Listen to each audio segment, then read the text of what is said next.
Hello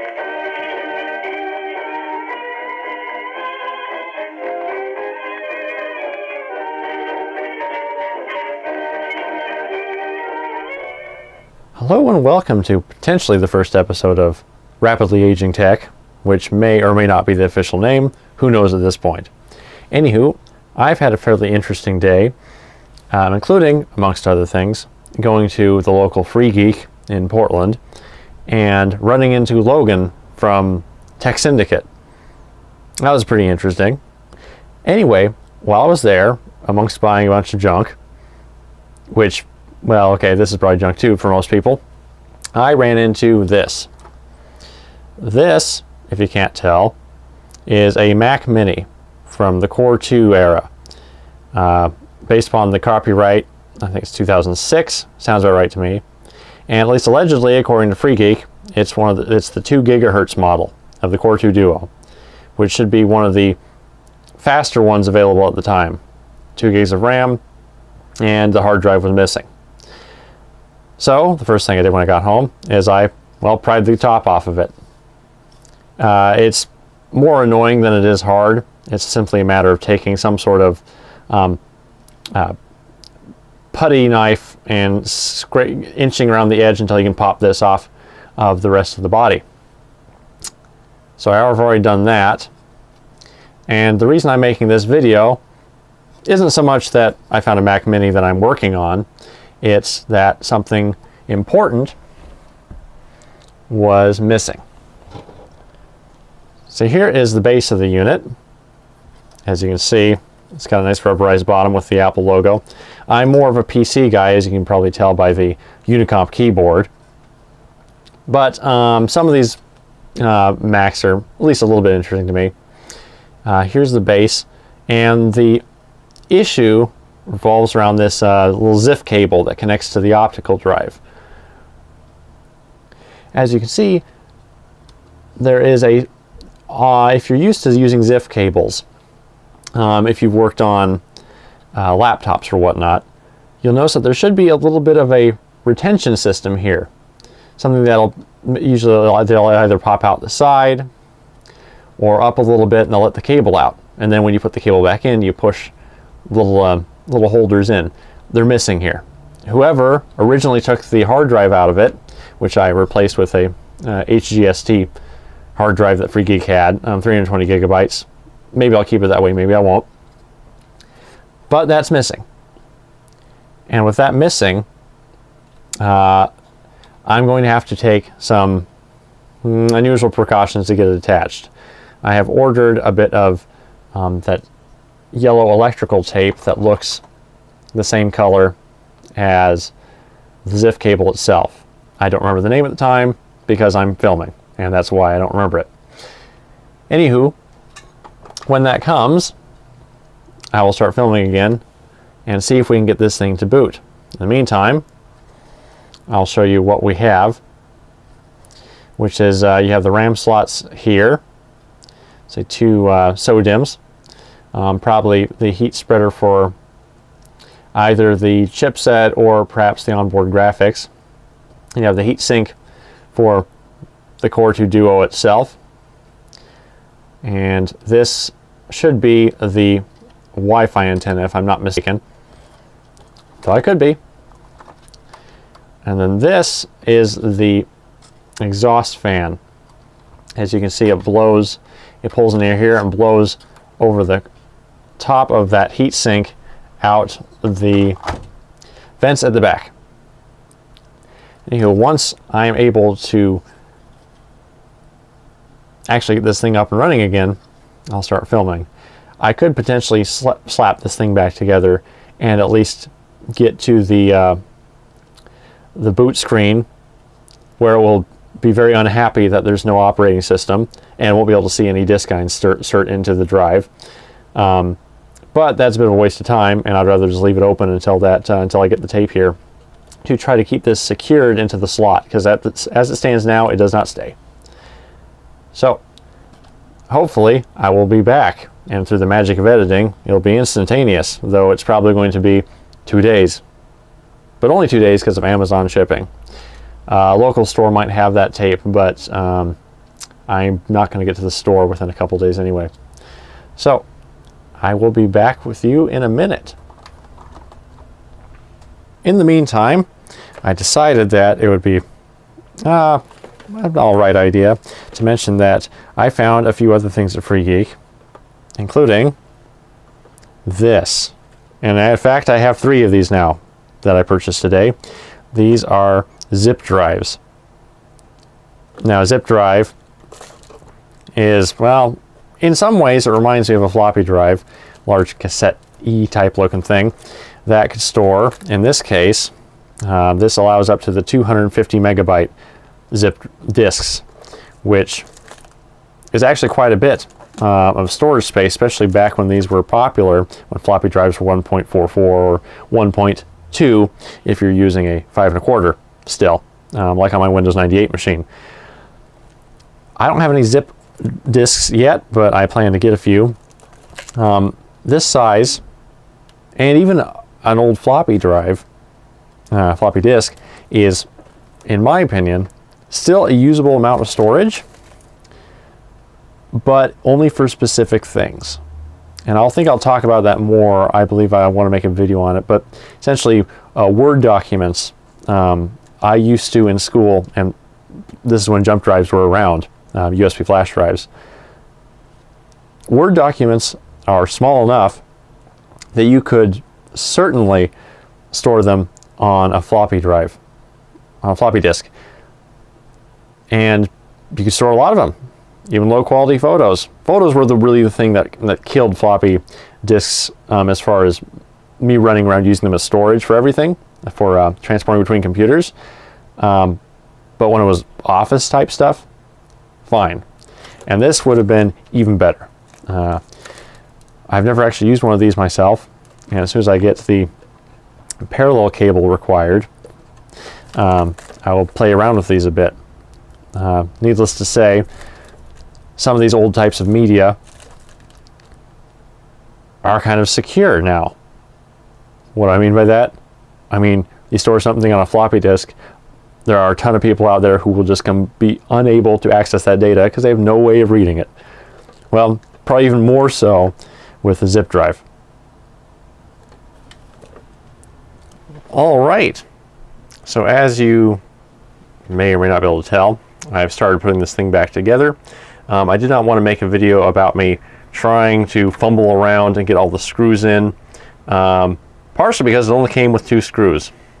The screw in this location and the screw back here underneath the little Wi-Fi antenna. It should have another one hidden away in here and another one back here, which you can kind of see, though it is a bit difficult to screw that one in.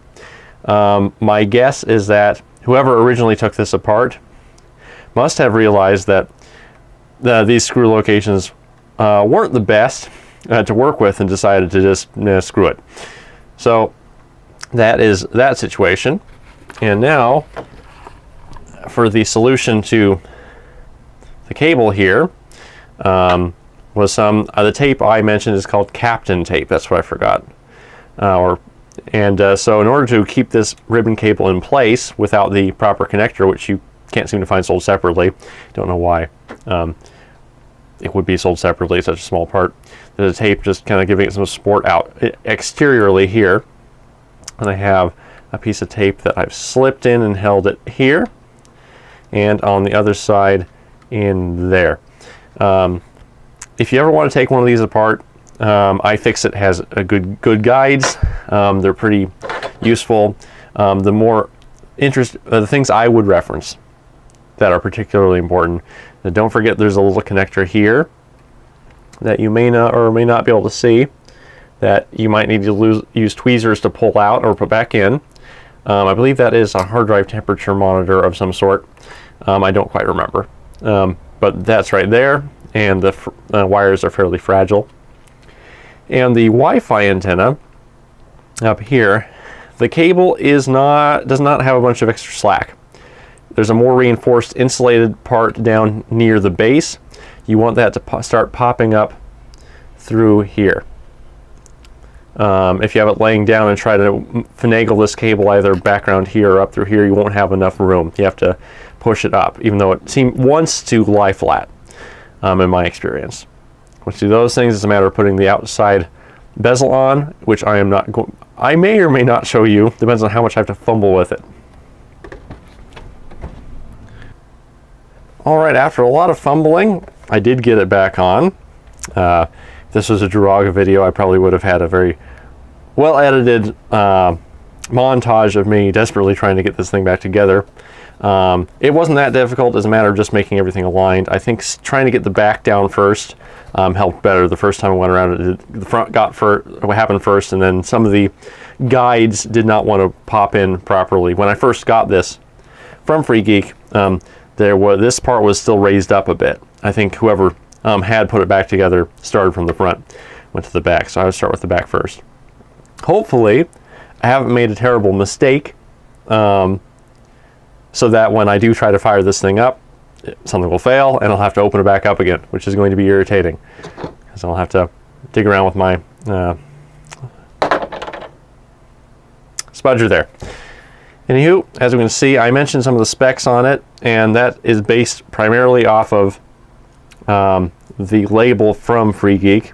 Once again, this was a sold as is, which generally doesn't mean that it's broken, they don't want to deal with it. It means that it's not worth their time. At least that's how they described it. Of course, well, who knows? I could be a sucker for it. All right, so we will be trying this thing out, hoping that it boots, or at least turns on to the point where I can test with an operating system. If we look at the specifications up at the top here, which you may or may not be able to see properly, it seems to indicate it's a 1.66 gigahertz, as opposed to the 2 gigahertz listed on the label here. So I'm not sure whether the sticker is wrong or whether it has been upgraded. We'll see. I suppose it should have been a proper due diligence to check that in the store. So we'll see what happens. Well, look at that. I plugged in the power cord. The thing silently turned on. Can't even hear the hard drive in this thing. Hopefully it's working. So let's see what happens when I insert the Leopard operating system disk. I think Leopard's the best choice. I do have Tiger, but I'm saving that for perhaps something like a Power Mac G4. As you can see, it's propped up on top of a Power Mac G5 quad, but hey, who cares?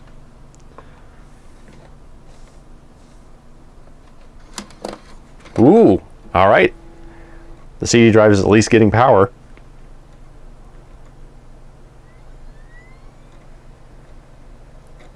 Ooh, and I can hear it spinning. That's something.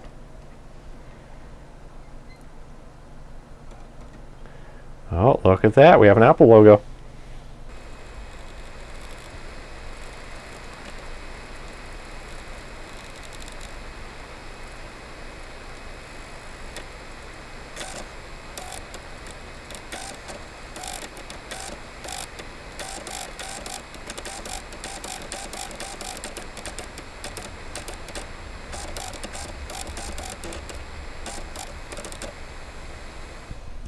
And look at that. We have the install. And it recognizes, here, it recognizes the Dell mouse, which has, heresy for Macs. I'll right click.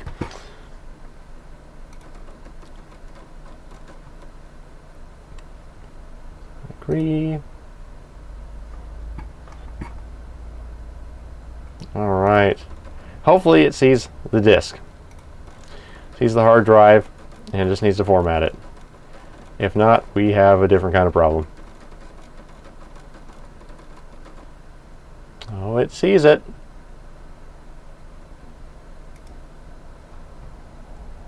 We'll name that. And here's this little something that the Mac folks probably won't like.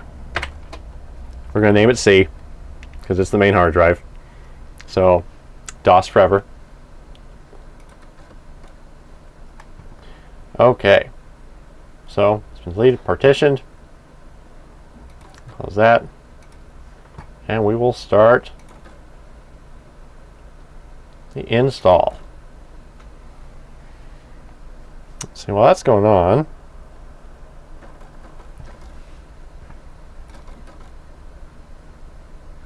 can't do about this Mac, at least not while it's running. Alright, it looks like the installation is completed. Sorry I didn't show you the video or anything, but it has gone through. Let's see, what are we even at? Let's do what's most important here about this Mac. It is a 2 gigahertz. So I am not sure how difficult it is to upgrade these things. Didn't look very pleasant. Looked like the heatsink was held on through some goofy plastic screws. Something I didn't really care about playing around with. But we have a 2 gigahertz dual core in this thing. So this, and 2 gigs of RAM. So this thing is pretty well loaded for a Mac Mini of this era. Which, I don't know, I'm happy about. So now it's a simple matter of getting this thing up and running for my particular tastes, which will be reducing the number of icons on the dock. I wouldn't say taskbar, but that's not right. And just getting this thing fully up to date. I'm not sure what I'll end up using it for. It could be a potential media center type of computer. It's just a matter of, can its 2 gigahertz dual core CPU handle streaming video? It might. I'm not sure. I'm also not sure if this thing can upgrade to Snow Leopard and if I can do that without buying the installation disk. We shall see. But with that, I will leave you. Hopefully you've enjoyed me fiddling around with this and find some interest in these machines. I do. I'm a Windows man, but some of these old Macintoshes, mainly the late Power series, the Power Mac G5, the Power Mac G4, the PowerBook, those things kind of interest me. It's really the Power Mac G5 which pulled me to care about Macs at all. So I'll leave you be with that. But before we go, let's see if this will happily eject the installation disk. Yes, it does. All right, this has been Rapidly Aging Tech, and I will be signing off. One afterthought, however, is to ask for your feedback. Some constructive feedback would be great. I have not edited videos since early high school, freshman year. And that was years ago. Before that, it was some playing around in junior high. And I didn't use the particular program I'm using. Didn't use a camera that uses an SD card. All this, and I'm basically learning from scratch again. And it'd be great if you gave me some feedback on this video, on future videos, what I could do that's better. Obviously saying don't film on a potato isn't going to help in the short term because I have to buy another camera. But as far as the work I'm doing, the audio, it'd be great to know what you think. And if there are any subjects you'd like me to try to blather on about. So with that, I will leave you be for real this time. Have a good day, and like, subscribe, all that fun stuff. If you found this interesting, hopefully I'll do more. Bye. Me and my